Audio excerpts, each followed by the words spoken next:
Jorge Carrasco. Jorge Carrasco Solís, con el gusto de saludarte, director, bienvenido. Y bueno, me gustaría empezar esta charla preguntándote algo que suena a lo mejor muy tonto, pero de ahí me gustaría partir. ¿Qué es cuando estamos hablando de los cerezos, de los penales, qué es el autogobierno? ¿En qué consiste? Director, bienvenido. Bueno, primero es Javier, gracias por la invitación al programa. El autogobierno se refiere a cuando la población de un centro penitenciario sobrepasa un cierto porcentaje a nivel internacional, significa que está sobre el 120% de población, es decir, que si tenemos un cupo de 100 personas, pero la prisión tendría 120 personas. Una vez que sobrepasa este nivel internacional, se refiere a que existe autogobierno, es decir, que quien gobierna y quien regula lo que existe dentro de un centro penitenciario es la población que está interna, las personas que están presas. Sí. A eso se refiere el autogobierno. Y que la autoridad no tiene el control. Justo a eso me lleva a preguntarte, en México, entonces estamos hablando de si estamos viendo estos problemas que se dan terribles con matanzas que se dan al interior de los penales, venta de droga, pues estamos hablando de que verdaderamente el sistema penitenciario en México pues está en una crisis completa, Javier. Sí, desde ya hace años el sistema penitenciario en México tenemos una crisis humanitaria, no solamente las condiciones de las personas que están presas en el sistema, en las prisiones de los estados a nivel federal, pues tenemos una crisis de violaciones a derechos humanos, pero también de condiciones de falta de control en el sistema penitenciario. Y eso se puede ver donde hay brotes de violencia, motines en los estados. Entonces sí es importante tener una estrategia para atender la situación, porque afecta a las personas internas, afecta a las familias y afecta a las personas de mayor vulnerabilidad en las prisiones. Fíjate qué interesante, una estrategia. ¿Cuál sería la estrategia? ¿Más cárceles? Es decir, habilitar más cárceles, evitar que la gente llegue a la cárcel, que tanto se le ha promocionado al sistema penal acusatorio, que precisamente la justicia alternativa, llegar a eso. No sé si tiene que ser una combinación de las dos. ¿Cuál sería la mejor solución o digamos una de las rutas críticas para evitar pues que se estén generando, porque básicamente están pues llenando las cárceles de personas precisamente para que caigan en eso o terminan cayendo en esa sobrepoblación y en ese autogobierno, director? Sí, bueno, el construir más cárceles no necesariamente corrige el problema, porque a medida de que se construyen más cárceles, pues bueno, el gobierno tiene que justificar llenándolas, ¿no? No vas a tener una prisión sin personas internas. Claro. Entonces la construcción de mayores cárceles va a tener un resultado contraproducente, es decir, se va a aumentar más la población penitenciaria, que en México ya estamos a partir de noviembre del año pasado en 230,000 personas en prisión. Entonces construir más cárceles considero que no es la solución, sería una solución populista, fácil, pero hay otras formas, la justicia alternativa, las soluciones alternas, otras formas donde la persona sí repara el daño, cumple con la obligación de la reparación para que la víctima no se quede en estado de indefensión, pero la prisión no es la solución. Si vemos los estudios a nivel internacional, el aumento de penas, el crear más delitos de prisión preventiva oficiosa, no va a resolver este problema que tenemos en México. Claro.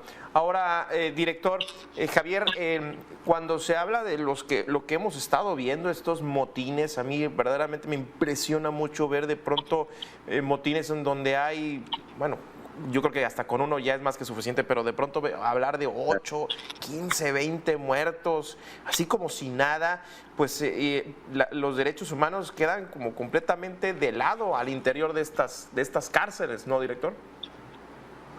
Sí, pareciera que estamos otra vez normalizando la violencia que vive México en las calles, pues todos estos problemas que vemos en las calles, en nuestras comunidades, toda esta misma violencia se vive dentro de las prisiones y pareciera que la estamos normalizando, como tú dices, pues ya no nos asombra 1, 2, 8 motines cuando están ocurriendo, y la sociedad ya no reclamamos a que la autoridad tenga un mayor control, a que las condiciones de las prisiones respeten los derechos y la dignidad humana, por ejemplo. Entonces estos motines como que ya los estamos normalizando y desafortunadamente tampoco se investiga la autoridad que es responsable de la seguridad, que es responsable de mantener la integridad física de las personas. Entonces hay un motín tras otro, pero no se investiga la autoridad también es responsable de esto, sino que solamente es como carpetazo, no es otro motín más. Hay más personas que perdieron la vida afortunadamente y lo estamos normalizando y creo que ese es un problema social que tenemos, la normalización de la violencia. Totalmente, director. Y bueno, ya hablando precisamente de los derechos humanos y de la vida humana que está al interior de un centro penitencial, y quizás la respuesta debe ser muy obvia, pero ¿qué tanto se logra una reinserción social? ¿Se logra que un interno se pueda readaptar y que después se cambia el término a una reinserción? Y es que yo de pronto escucho y no me quiero saltar el tema, pero escucho al abogado del Chapo Guzmán hablando de los derechos humanos, de Joaquín el Chapo Guzmán en la cárcel de Estados Unidos, que insisto, pues es otra prisión, otro sistema de estas prisiones de máxima seguridad. Pero ¿qué tanto se logra una reinserción en el sistema penitenciario en México? Y sobre todo pensando que inclusive hay cientos de casos de personas que están ahí, ¿no? Esperando sentencia adentro de la cárcel. Sí, ahora tenemos el 41% de la población que está en prisión el día de hoy todavía no tiene una sentencia, hombres y mujeres. Estos son alrededor de 92.892 personas que no han tenido una sentencia. Algunos llevan algunos años, otros pueden llegar hasta 10 años.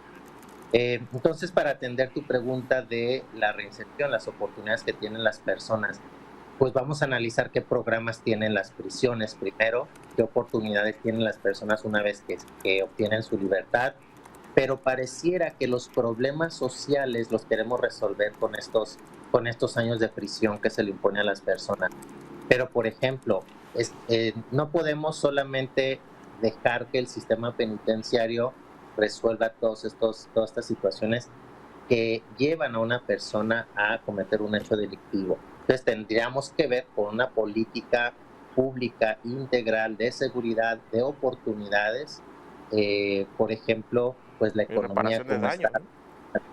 Claro, las oportunidades de empleo de las personas, porque puede ser que estés 10 años ahí, 5, 10 años o más en la prisión, cumpliendo una sanción, obtienes la libertad, pero ¿qué oportunidades tiene esta persona en libertad para obtener un empleo, para regresar a su familia, para regresar a la comunidad?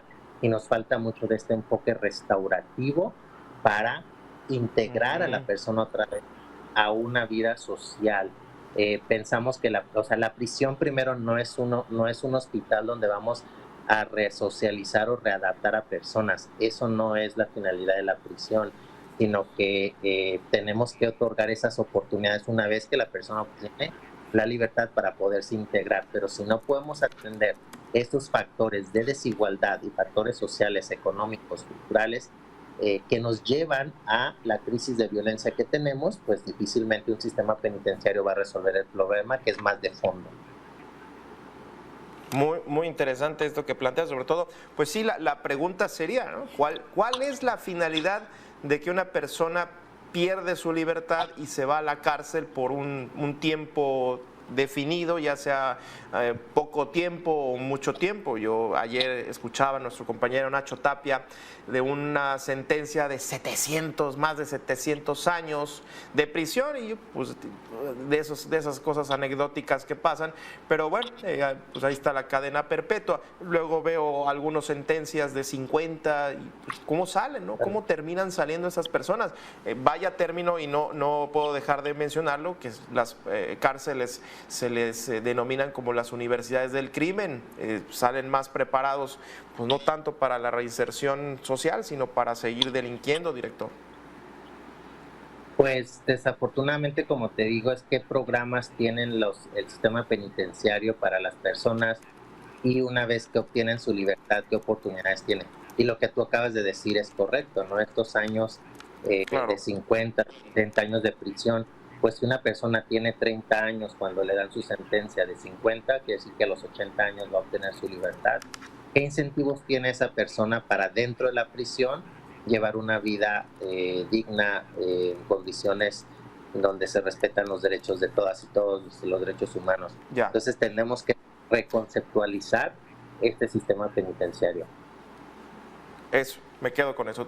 Muchísimas gracias, Javier Carrasco Solís, director ejecutivo del Instituto de Justicia Procesal Penal. Gracias por esta charla. Gracias a ustedes por la invitación.